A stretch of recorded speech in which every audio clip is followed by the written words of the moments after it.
첫 번째, 두 번째, 세 번째 절대적으로 중요한 한 가지 원칙이 있어요. 그건 바로 내 아이에게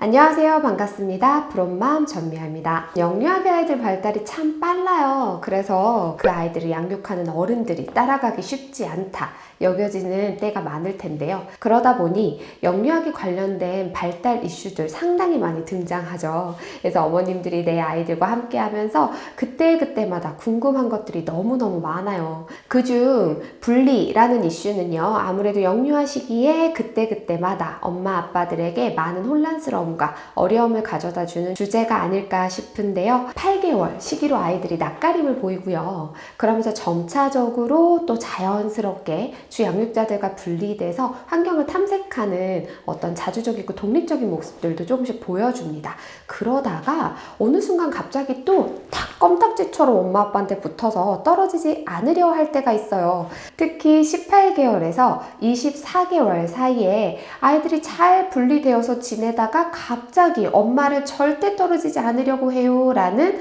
질문들 많이들 주시는데요. 아이가 애초부터 계속 분리가 안 됐으면 모르겠는데 분리를 어려워하다가 분리를 잘 하다가 또 다시 어려워하는 시기가 나타나니까 엄마 아빠들은 혼란스럽고 어렵고 불안함도 느끼게 됩니다. 그러면서 이제 내 아이가 퇴행하고 있나? 애착에 문제가 있나? 내가 나도 모르게 내 아이한테 무언가 잘못하고 있는 건 아닐까? 이런 생각들이 이제 머릿속에 마구 몽글몽글 따라다니게 되는데요. 이렇게 아이들이 잘 분리가 되다가 어느 순간 갑작스럽게 다시 분리를 거부하고 엄마 아빠에게 꼭 붙어 있으려고 하는 이 시기를 바로 재접근기다 라고 정의합니다. 이제까지 주셨던 질문들 잘 모아서 오늘 영상에서 한번 나눠보도록 할게요. 분리를 잘하던 아이가 갑자기 분리를 거부하고 잘 못하는 모습을 보이니 엄마 아빠는 당연히 걱정되고 혼란스러울 수밖에 없어요. 하지만 재접근기는 아이들이 성장하면서 보편적으로 당연하게 보일 수 있는 시기다라는 거 꼭 기억하시고 일단 마음의 안정감부터 가지고 이 영상 보셨으면 좋겠어요. 쉽게 말해서 재접근기는요, 분리 개별화 단계라고 볼 수가 있는데요. 아이들이 이제 엄마로부터 분리돼서 개별화되는 과정을 거치려고 하는데 막상 분리돼서 개별화의 단계를 거치려고 하니 그 분리의 과정이 너무 불안하고 걱정되는 거예요. 그래서 그 분리의 과정에서 내가 조금 더 안정감과 신뢰감을 느낄 수 있도록 딱 달라붙어서 내게 안정감을 주세요 라고 요청하고 있다 라고 해석을 하게 되는데요. 아이들이 이제 한 18개월령 정도 되면 세상을 탐색하는 신체적 능력들이 상당히 많이 발달이 되어 있지요. 그리고 비언어적 의사소통도 쓸 수 있고요. 몇 가지 단어로 웅얼웅얼 얘기를 할 수도 있어요. 그리고 내가 뭔가 세상에 대한 호기심 그리고 이걸 탐색하고 싶다라는 욕구에 대한 인지들도 과거 대비 꽤나 발달했죠. 그래서 세상을 더 적극적으로 탐색하고 탐구하고 싶은데 막상 엄마를 떨어져서 조금 더 적극적으로 세상에 다가가려고 하니까 어때요? 어쩐지 불안해요. 엄마를 떨어지는 게 괜찮은 건지 엄마랑 분리돼서 내가 이 세상을 탐색하는 게 괜찮은 건지, 내가 탐색하고 와도 엄마가 그 자리에 그대로 있어주는지 아이는 불안하고 이 불안감을 확인하고 싶어 합니다. 그래서 아이들이 자꾸 같이 가자고 하고 나에게서 떨어지지 말라고 하고 엄마가 그 어떤 일이 있어도 내 옆에 있다라는 걸 알려달라 라고 하면서 자꾸 붙어있고 분리를 거부하게 되는 거죠. 근데 이때 당시 아이들이요, 요 시기의 아이들이요, 분리 개별화, 그러니까 분리돼서 개별화 작업도 하기는 해야겠는데 그걸 하려 치니 불안함의 감정도 있다. 상당히 양가 감정을 느끼게 되죠. 그래서 아이들이 이러지도 저러지도 못하는 행동들을 보이게 되고요. 그러면서 이제 이 양가적인 감정과 욕구 때문에 아이가 짜증이나 신경질적인 행동들을 더 많이 보이기도 합니다. 그렇다고 한다면 이 재접근기에 주 양육자들은 우리 아이들에게 어떤 양육 행동을 보여주는 게 중요할까요? 첫 번째, 두 번째, 세 번째 절대적으로 중요한 한 가지 원칙이 있어요. 그건 바로 내 아이에게 무한한 안정감을 제공해 줄 것입니다. 엄마는 언제나 네 곁에 있어. 그러니까 걱정하지 마. 네가 저기 갔다 오더라도 엄마는 옆에 있어. 이 느낌을 아이가 경험을 통해서 계속적으로 쌓아서 궁극적으로 엄마를 떨어져서 이 세상을 탐색해도 된다라는 확신으로 연결시켜 주셔야 돼요. 눈빛으로, 언어로, 어조로, 직접적인 행동으로 끊임없이 보여주어야 한다는 것. 이게 아주 중요한 포인트가 될 수 있는데요. 근데 이게 시간이 걸려요. 아이들이 엄마, 아빠에 대한 그 무한한 신뢰를 확신하기 위해서는요, 엄마하고 아빠, 특히 이제 아이가 절대적으로 분리를 거부하는 단 한 명의 주양육자가 있다면 그 양육자가 끊임없이 다소 중장기적으로 무한 신뢰를 무한 반복해서 주어야 한다.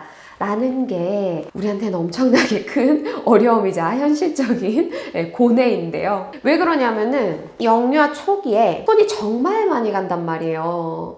왜냐면 아이가 신체 발달하는 그 과정 동안 어른들은 아이의 손발이 되어야 되거든요. 손이 정말 많이 가는 시기를 겪고 나서 아이가 조금 이제 분리가 되는 듯한 자유를 경험해요.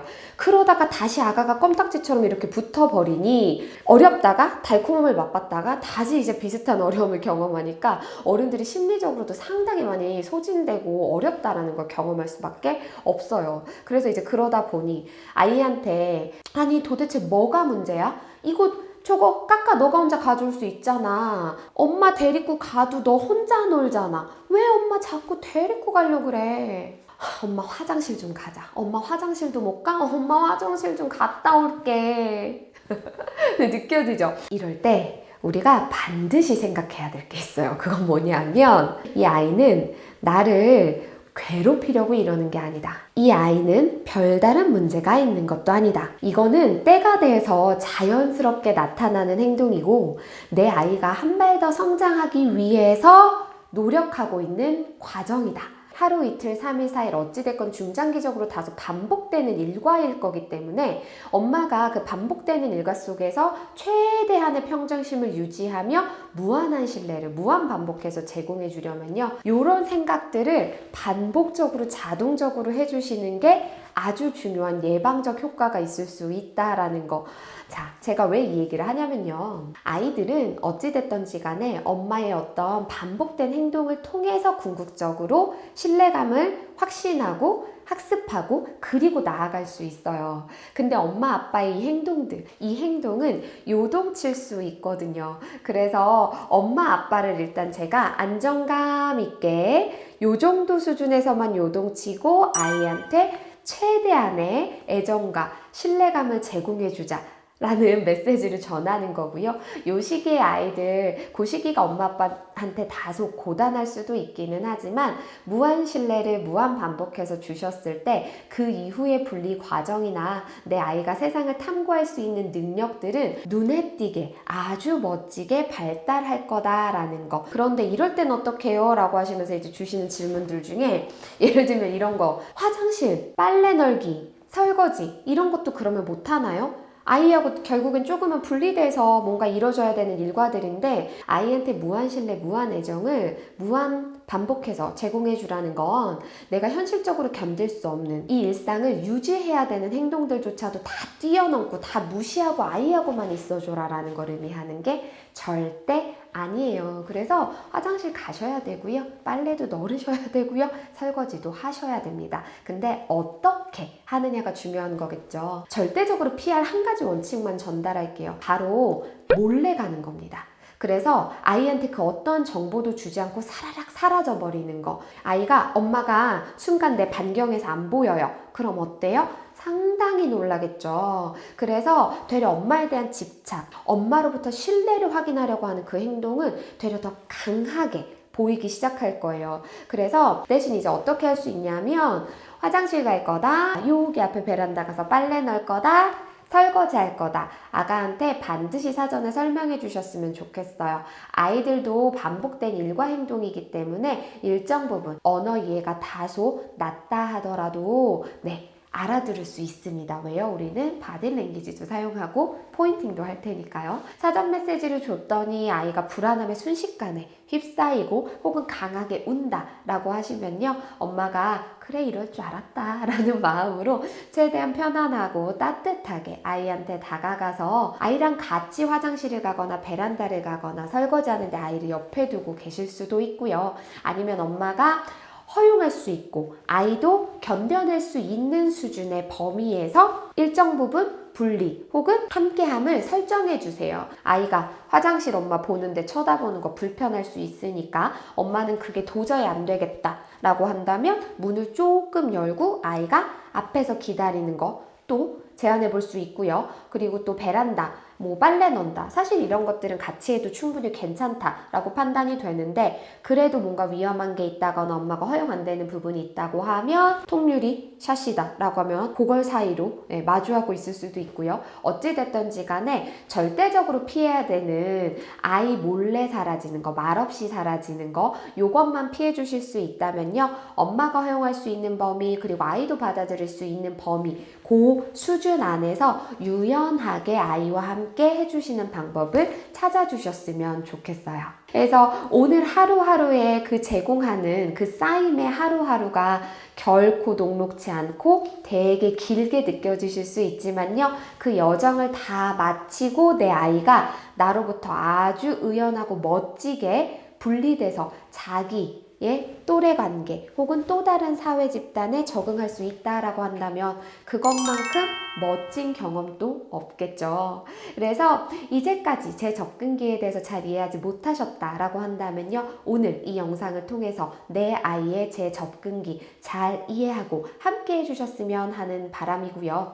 알고 있었지만 이게 반복되니까 그래서 자꾸 흔들렸던 내 마음이 있었다고 한다면 또 이 영상을 통해서 다시 한번 다잡는 기회가 됐으면 하는 바람입니다. 다음 영상에서 또 우리가 함께 아이들과 성장하는데 유익하고 즐거운 이야기 나눠보도록 할게요. 그러면 다음 영상에서 뵙겠습니다. 감사합니다.